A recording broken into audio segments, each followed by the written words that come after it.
नमस्ते। Hello everyone. कल की कक्षा में हमने आपको लक्षणा के जो भेद पढ़ाए थे उसमें सारोपा और साध्यवसानिका से प्रारंभ किए थे और सारोपा के हम 4 भेदों को आपको पढ़ा चुके थे। आगे हम पढ़ाना प्रारंभ करेंगे कि सारोपा के जो उदाहरण हैं, आचार्य विश्वनाथ ने कुछ अन्य उदाहरण भी दिए हैं। उन उदाहरणों को हम आज पढ़ेंगे और हम साध्यवसाना लक्षणा के भेदों को भी प्रारंभ करेंगे। तो विषय पर आ रहे हैं। सबसे पहले लक्षणा के 4 भेद हुए: रूढ़ि उपादान लक्षणा, उपादान लक्षण, प्रयोजन उपादान लक्षणा, रूढ़ि लक्षण लक्षणा, प्रयोजन लक्षण लक्षणा। ऐसे ही आप मेरे साथ बोलते जाएंगे, आपको याद ही हो जाएंगे ये। पुनः लक्षणा के 8 भेद हुए: सारोपा रूढ़ि उपादान लक्षणा, सारोपा रूढ़ि लक्षण लक्षणा, सारोपा प्रयोजन उपादान लक्षणा, सारोपा प्रयोजन लक्षण लक्षणा। ठीक है, यहाँ तक हम पिछले लेक्चर में कर चुके हैं। इसके आगे साध्यवसाना रूढ़ि उपादान लक्षणा, साध्यवसाना रूढ़ि लक्षण लक्षणा, साध्यवसाना प्रयोजन उपादान लक्षणा, साध्यवसाना प्रयोजन लक्षण लक्षणा। ठीक है, अब हम इसके आगे चलते हैं। देखिए कि यथा वा, आचार्य विश्वनाथ कहते हैं यथा वा। क्या यथा वा? कि वाच्यार्थ के साथ अनेक प्रकार के संबंध लक्षणा के प्रयोजक होते हैं। इसी बात को दिखाने के लिए आचार्य विश्वनाथ अब रूढ़ि तथा प्रयोजनवती सारोपा के अन्य उदाहरण देते हैं। राजकीय पुरुषे गच्छति राजा असौ गच्छति इति अत्र स्वस्वामी भाव लक्षणः संबंधः। कि जैसे किसी राजा से संबंधित पुरुष के गमन के समय राजा असौ गच्छति, यह राजा जा रहा है, ऐसा कह दिया जाता है। ठीक है, तो यहाँ प्रयोजनवती सारोपा लक्षण लक्षणा है। देखिए कई बार हम देखते हैं कि जो राजा के साथ रहे, है ना, जैसे आज के समय में हम ऐसे समझते हैं कि जैसे कोई मंत्री है, मंत्री का पीए है ना। अब मंत्री गया, मंत्री राजा की तरह ही होता है, सरकारी अफसर है ना, सबसे बड़े ऑफिसर है, मान लीजिए कहीं के मंत्री हैं और केंद्रीय मंत्री हैं तो और भी क्या ही कहना। उनके साथ जो रह रहे हैं, अब वो पीए हो सकता है उनका या अन्य कोई रह सकते हैं, वो भी कामकाज उनके साथ करते हैं। अब जैसे वो कहीं बैठे हुए थे, वो गए तो ठीक है ना, लेकिन उनके साथ जो अन्य लोग बैठे हुए थे या कोई उनका पीए ही था, ऐसे मान के चलिए आपके उनका पीए था, अब वो भी गया तो क्या कह दिया, लो राजा जी गए या राजा गए, है ना, ये राजा जा रहा है। जबकि राजा तो पहले ही चले गए, लेकिन इसको भी राजा कह दिया जाता है। क्यों कह देते हैं? आज भी कहते हैं हम। मैंने आपको बताया था कि हम अनेक बार लक्षणा का प्रयोग करते हैं, हमको पता नहीं होता कि ये लक्षणा है या व्यंजना है या क्या है, अभिधा तो सबको पता है। तो ये लक्षणा हम प्रयोग करते हैं। तो कैसे करते हैं? देखिए यहाँ कैसे लक्षणा है कि किसी राजा के संबंधी पुरुष के जाने के समय, राजा के जाने के बाद वो जब जा रहे हैं साथ में, तो क्या कह रहे हैं, राजा असौ गच्छति, ये राजा जा रहा है। तो यहाँ असौ पद विषय है, यह राजा, यह राजा। तो यह जो राजा नहीं है वो यह राजा है, यानी यह और राजा दो अलग अलग हो गए हैं। बात समझिए, यह और राजा। तो असौ पद विषय है और राजा पद विषयी है।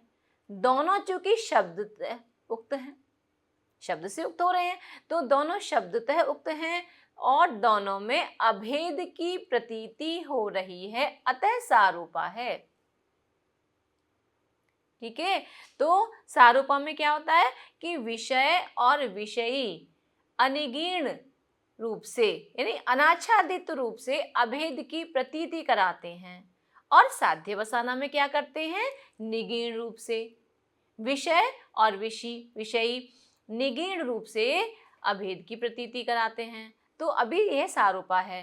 कैसे?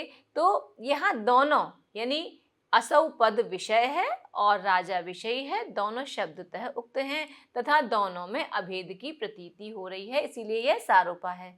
क्लियर? राज शब्द राज संबंधी का उपलक्षण होने से लक्षण लक्षणा है। और मुख्यार्थ कैसे हो रहा है? मुख्यार्थ जब हम लक्षणा को देखते हैं तो लक्षणा क्या कहती है हमसे? मुख्यार्थ बाधे तद योगे यया अन्यो अर्थ प्रतीयते रूढ़े प्रयोजनाद् वासौ लक्षणा शक्तिर अर्पिता है लक्षणा की परिभाषा। तो क्या हुआ? मुख्यार्थ बाधे, भाई राजा तो गया जा चुका है, असौ राजा गच्छति, तो मुख्यार्थ बाध हो रहा है ना, लेकिन मुख्यार्थ से संबंधित भी है कि ये राजा से संबंधित है, उससे संबंधित व्यक्ति जा रहा है, तो मुख्यार्थ बाधे तद युक्तो तो हो ही गए। अब रूढ़ी या प्रयोजन, तो प्रयोजन है ना, कैसे प्रयोजन होगा? और क्या देखना हमने देखना है कि यहाँ पर प्रयोजन भी देखना है और लक्षण लक्षणा भी देखनी है और आरूपा यानी सारूपा भी देखनी है हमको, है। अब देखिए, राज शब्द राज संबंधी का उपलक्षण होने के कारण लक्षण लक्षणा भी हो रही है यहाँ पर।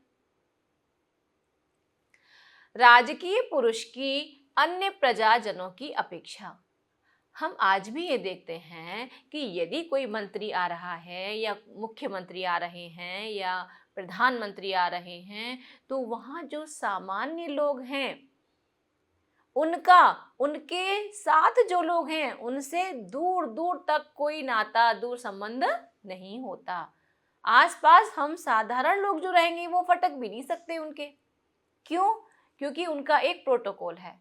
तो राजा अलग रहेंगे, राजा के साथ उनके संबंधी, उनके जो जुड़े हुए लोग हैं बस वही रह सकते हैं। तो ये आप सब लोग आज भी देखते हैं ना, तो बहुत जल्दी आपको समझ में आएगी।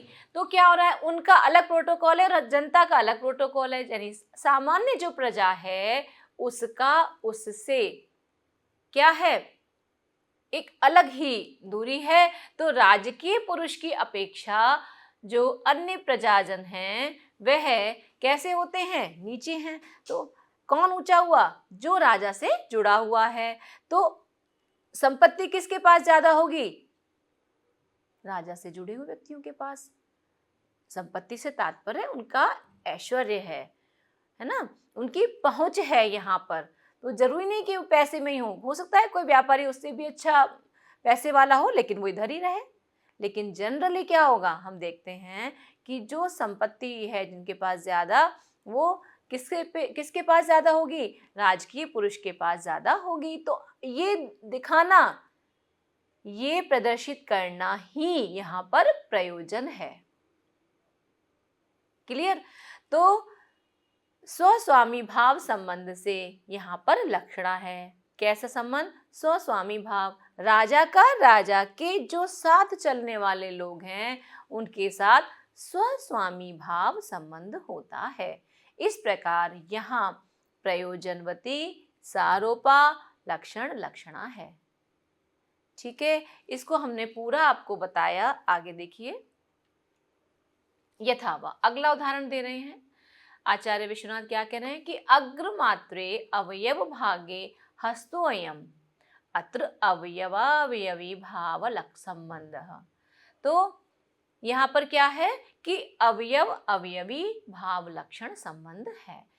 अथवा देखिए, जैसे अथवा का तात्पर्य क्यों है यहाँ पे? अथवा क्यों कहा? कि एक उदाहरण वो बता दिया यथावा, भाई अथवा दूसरा एक और एग्जाम्पल बता रहे हैं। किसका?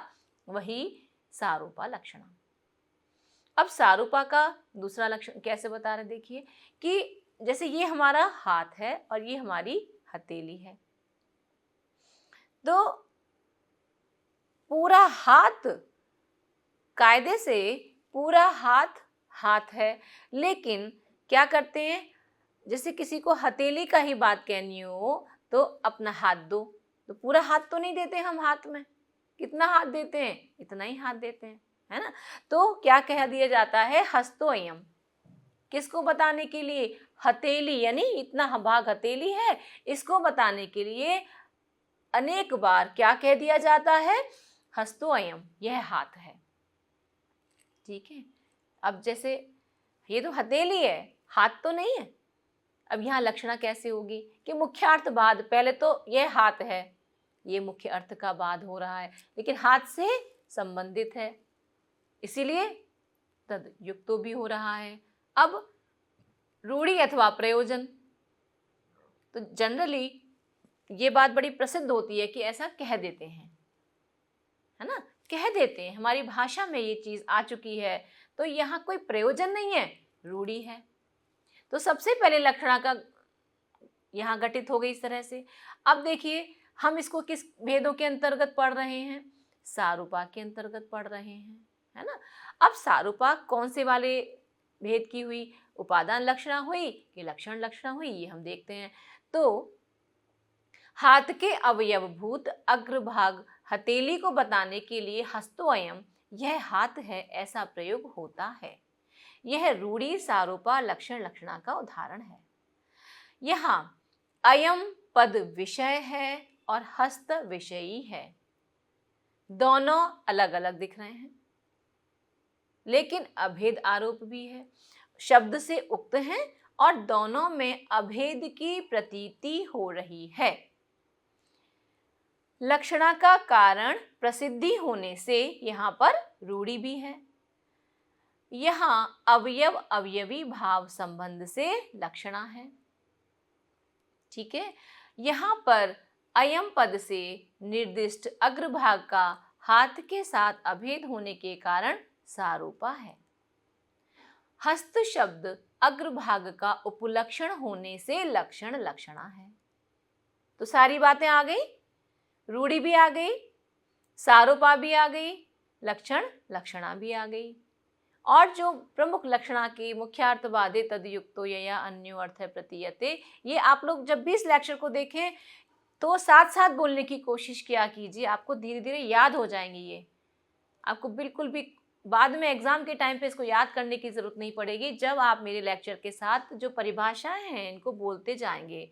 जैसे हम लक्षणा के मूल रूप से लक्षणा शब्द शक्ति का हम अध्ययन कर रहे हैं, और जब भी लक्षणा की परिभाषा आए या उपादान लक्षणा की परिभाषा आए या लक्षण लक्षणा की परिभाषा आए, उसको आप बोलते जाइए साथ साथ। एक चार्ट बना लीजिए, ये तो विशेष रूप से वर्णन है ही। आप एक काम कीजिए कि आप एक चार्ट पे जो मेरी कक्षाएं डायरेक्ट होती हैं, है ना, मेरे विद्यार्थी मेरे सामने होते हैं, मैं इसी तरह से उनको याद कराती हूँ कि एक प्लेन पेपर पे जिससे लक्षणा लिखना है हमें, है ना, लक्षणा को तैयार करना है, तो लक्षणा लिखा, लक्षणा के दो भेद सिंपल सा डाल के उनकी परिभाषा और सिर्फ अर्थ डाल दिया।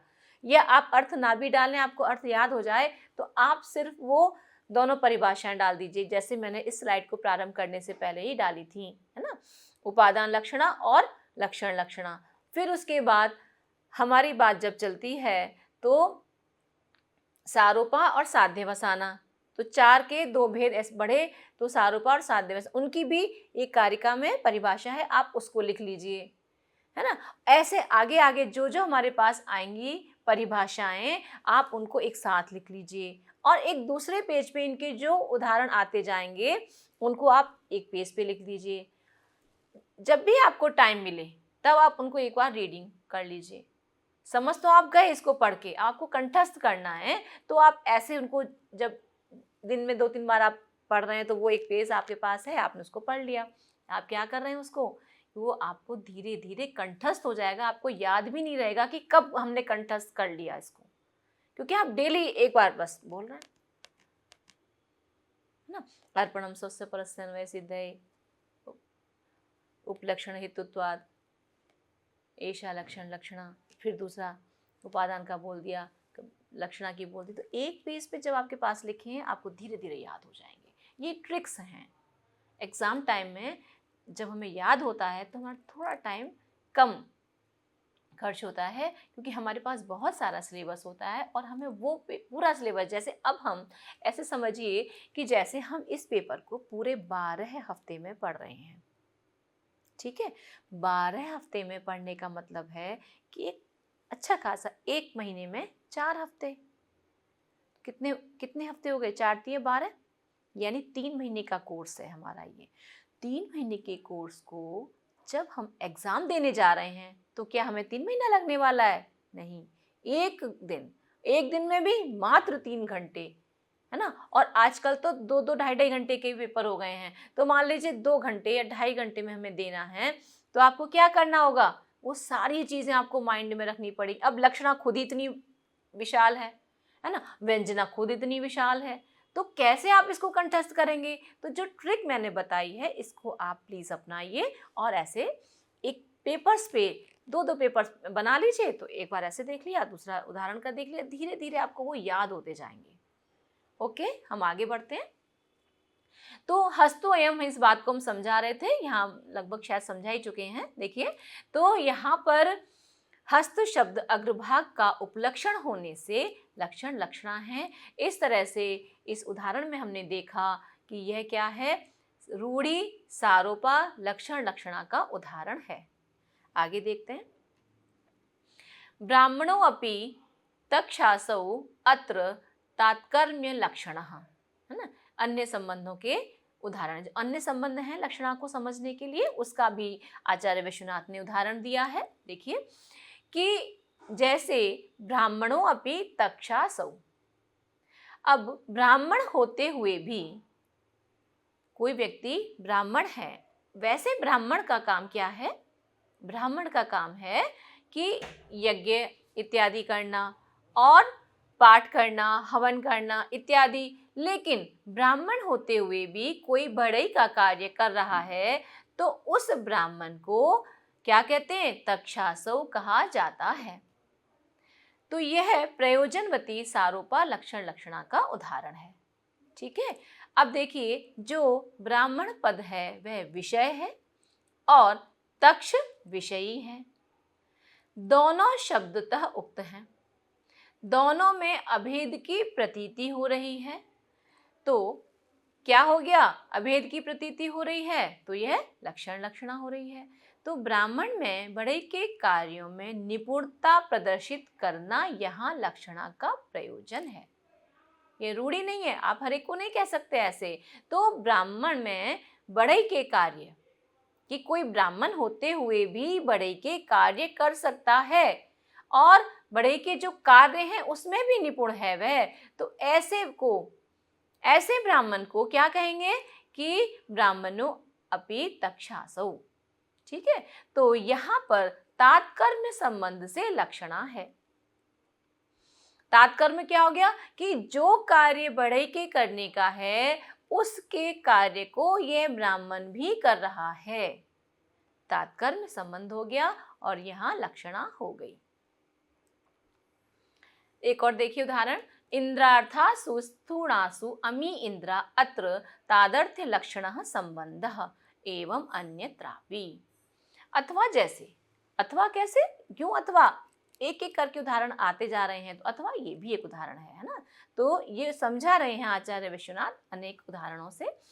जैसे इंद्रार्थासु स्थूणासु अमी इंद्रा, यज्ञ में जब यज्ञ कहीं चल रहा होता है तो इंद्र की आराधना के लिए निर्मित स्तंभों या स्थाणुओं के लिए अमी इंद्रा, ये इंद्र हैं, ऐसा प्रयोग किया जाता है। तो यहाँ भी प्रयोजनवती सारोपा लक्षण लक्षणा है।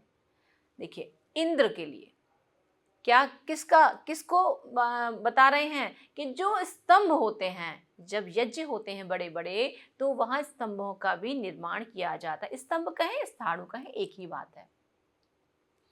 तो यहाँ स्थाणु विषय है और इंद्र विषयी है। दोनों कैसे हैं, शब्दतः उक्त हैं और दोनों में अभेद की प्रतीति हो रही है। ठीक है, स्थाणुओं में भी इंद्र के समान पूज्यत्व प्रदर्शित करना यहाँ लक्षणा का प्रयोजन है कि इंद्र को तो आप पूज ही रहे हैं, उनकी यज्ञ में जो स्थाणु बने हुए हैं, जो खंभे बने हैं, इनका ये भी पूजनीय है, ये प्रयोजन है। और यहाँ तादर्थ संबंध से लक्षणा है। नीचे की पंक्ति है कि इसी प्रकार अन्यत्र भी जानना चाहिए, एवं अन्यत्रापि। तो आचार्य विश्वनाथ ने सारोपा लक्षणा को पढ़ाते हुए आपको इतनी सारी उदाहरण भी बताए ताकि आप अन्य जगह भी लक्षणा को समझ सकें। अब इसके आगे साध्यवसाना लक्षणा निगीणस्य पुनर्विषयस्य अन्यतादात्म प्रतीतिकृत साध्यवसाना। निगीण विषय का, इसकी परिभाषा तो हम दे चुके हैं, क्योंकि अब हम काफी देर बाद साध्यवसाना लक्षणा को पढ़ रहे हैं, तो दोबारा से इसको हम एक बार और देखेंगे। क्या कि निगीण विषय का अन्य विषय के साथ तादात्म्य की प्रतीति कराने वाली साध्यवसाना होती है। विषय का निग्रहण करके विषयी के साथ अभेद का प्रतिपादन करना अध्यवसान कहलाता है, और अध्यवसान के साथ जो है वह साध्यवसाना कहलाई जाती है। ठीक है, तो अध्यवसान के साथ है, इसीलिए साध्यवसाना है। अब ये भी 4 हो गई, हालांकि ये हम 8 पहले ही बता चुके हैं। पुनः यहाँ पे इसके वाले जो भेद हैं, यानी साध्यवसाना के जो भेद हैं उनको लिख दिया है मैंने, ताकि आपको आसानी रहे। साध्यवसाना रूढ़ि उपादान लक्षणा, साध्यवसाना रूढ़ि लक्षण लक्षणा, साध्यवसाना प्रयोजन उपादान लक्षणा, साध्यवसाना प्रयोजन लक्षण लक्षणा। अब हम इनके उदाहरणों को भी देखेंगे। देखिए कि साध्यवसाना लक्षणा अस्याः चतुर्षु भेदेषु पूर्वोदाहरणान्येव। क्या कहा इन्होंने कि साध्यवसाना के पूर्व में कहे गए उदाहरण ही जानने चाहिए। तो पूर्व में कहे गए कौन से? जैसे हमने सबसे पहले पढ़ा था श्वेतो धावति, है ना, और कुंतः प्रविशन्ति, कलिंगः साहसिकः और गंगायां घोषः। तो ये जो हमने भेद पढ़े थे, किसमें? शुरू में जब लक्षणा के भेद पढ़े और उनके उदाहरणों में जब हमने ये उदाहरण पढ़े थे, यही उदाहरण किस में आ रहे हैं? साध्यवसाना में आ रहे हैं। तो आपके लिए थोड़ा आसान हो गया इनको लिखना, इसीलिए इनकी विशेष व्याख्या यहाँ पर मैंने नहीं दी है। आपको क्या करना है कि यहीं से जब आप ये देंगे, आप ऐसा भी लिख सकते हैं जैसे ये लिखा हुआ है, और यदि आप इसकी विशेष व्याख्या लिखना चाहें तो आप जो पहले बताए गए हैं वहां से सेम लिख दीजिए। बस एक पंक्ति बढ़ानी होगी कि साध्यवसाना क्यों है ये, क्योंकि यहाँ पर विषयी और विषय कैसे हो रहे हैं? एक हो रहे हैं। अब देखिए रूढ़ि उपादान साध्यवसाना लक्षणा। तो यथा श्वेतो धावति, तो श्वेतो धावति में क्या था? श्वेत ने क्या किया? श्वेत ने अपने जो, क्योंकि श्वेत तो कैसा था? गुण था और अचेतन है, अचेतन में धावन क्रिया नहीं हो सकती, है ना। तो श्वेत ने क्या किया? जो अश्व है उसका निग्रहण कर लिया। श्वेत कौन हो गया? उपमान हो गया। अश्व कौन हुआ? उपमेय हो गया। तो श्वेत ने अश्व को निग्रहण कर लिया। अभेद तो है, लेकिन दोनों में से यहाँ पर एक है ना? कौन? कि केवल श्वेत है धावती। मुख्यार्थ का बाध हो रहा है, मुख्यार्थ से युक्त भी है, और ये रूढ़ि भी है, और साध्यवसाना भी है, ठीक है, और उपादान भी है। इस तरह से कैसे हो गया? श्वेतो धावति रूढ़ि उपादान साध्यवसाना लक्षणा का उदाहरण हो गया। रूढ़ि साध्यवसाना लक्षण, प्रयोजनवती उपादान साध्यवसाना लक्षणा का उदाहरण। प्रयोजनवती कुंतः प्रविशन्ति, ठीक है। तो कुंतः प्रविशन्ति में क्या हुआ? हम देखते हैं कि कुंतः स्वयं अचेतन है, प्रविशन्ति क्रिया है, अचेतन क्रिया करने में समर्थ नहीं है। तो जो कुंत हैं उन्होंने पुरुष का जो उनको धारण किए हुए हैं उसका क्या कर लिया? अपने अंदर निग्रहण कर लिया है। तो निग्रहण कर लिया तो क्या हो गया? साध्यवसाना हो गई, है ना। और कुंतः प्रविशन्ति, तो प्रयोजन क्या है? उनका अति गहनत्व बताना प्रयोजन है। और साध्यवसाना हो गई, लक्षणा हो गई। लक्षणा कैसे हो गई? कुंतः प्रविशन्ति, कुंत स्वयं प्रवेश कर नहीं सकते, तो मुख्यार्थवाद हो रहा है। मुख्यार्थ कुंतधारी लोग समझ क्या रहे हैं कि कुंतधारी पुरुष अंदर आ रहे हैं या जा रहे हैं, प्रवेश कर रहे हैं। तो क्या हो गया, यहाँ लक्षणा भी हो गई और प्रयोजन भी हो गया। क्लियर। अब आएगा लक्षण लक्षणा। रूढ़ी साध्यवसाना लक्षण लक्षणा का उदाहरण, कलिंगः साहसिकः। तो साध्यवसाना कैसी हो गई, यहाँ पर लक्षण लक्षणा तो हम बता ही चुके हैं। कैसे हो गई साध्यवसाना कि कलिंग ने, कलिंगः पुरुषः साहसिकः, है ना। तो कलिंग ने, देश ने अपने अंदर रहने वाले जो वासी हैं उनका निग्रहण कर लिया है। दोनों में से विषयी यहाँ पर दिख रहा है, विषय जो उपमेय है वह नहीं है, उसका निग्रहण होने के कारण यहाँ पर साध्यवसाना है। बाकी तो आपको मैं बता ही चुकी हूँ पहले। प्रयोजनवृद्धि साध्यवसाना लक्षण लक्षणा का उदाहरण है गंगायाम घोषः। यहाँ पर भी गंगायाम घोषः, यहाँ क्या हो रहा है, प्रयोजन है ना, कि गंगा के शीतलता पावनता आदि और उसके तट का बोधन हो रहा है। गंगायाम घोषः यानी साध्यवसाना क्यों हो रही है यहाँ पर, कि गंगा के किनारे, है ना। गंगायाम घोष नहीं, गंगा के किनारे घोषः। तो जो गंगा के किनारे तट जो है उसको गंगा ने अपने अंदर निग्रहण कर लिया है और लक्षण लक्षणा तो यहाँ पर है ही है। तो इस प्रकार से ये साध्यवसाना के भी 4 भेद बताए इन्होंने। कुछ टीकाकारों ने इसका उदाहरण आयुर्वेदम भी दिया है, इस पर हम चर्चा नहीं कर रहे। तो आज हमने देखिए सारोपा और साध्यवसाना भेद से लक्षणा के 8 भेदों का अध्ययन अब हमारा पूरा हुआ। इससे पिछले व्याख्यान में हमने सारोपा के भेद पढ़े। आज हमने सारोपा के कुछ अन्य उदाहरणों के साथ साध्यवसाना के भेदों का भी अध्ययन कर लिया। कुल मिलाकर अभी तक लक्षणा के 8 भेद कंप्लीट हो गए हैं। नंबर 1 सारोपा रूढ़ी उपादान लक्षणा, इसका उदाहरण है अश्वः श्वेतः धावति। नंबर 2 सारोपा प्रयोजन उपादान लक्षणा, इसका उदाहरण है एते कुंतः प्रविशन्ति। नंबर 3 सारोपा रूढ़ी लक्षण लक्षणा, कलिंगः पुरुषो युध्यते, इसका उदाहरण है। नंबर 4 सारोपा प्रयोजन लक्षण लक्षणा, आयुर्घृतम, इसका उदाहरण है।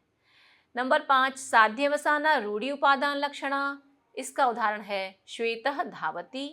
साध्यवसाना प्रयोजन उपादान लक्षणा का उदाहरण है कुंतः प्रविशन्ति।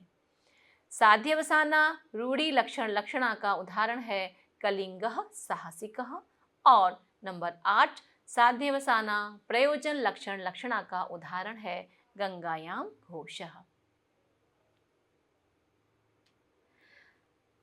आज बहुत अधिक आपका लक्षणा करा दिया गया है, इसको आप लिखें और लिख करके इसको साथ साथ पढ़ते चलें। इसके आगे के जो भेद हैं उन्हें हम अगले व्याख्यानों में पूरा करेंगे। धन्यवाद।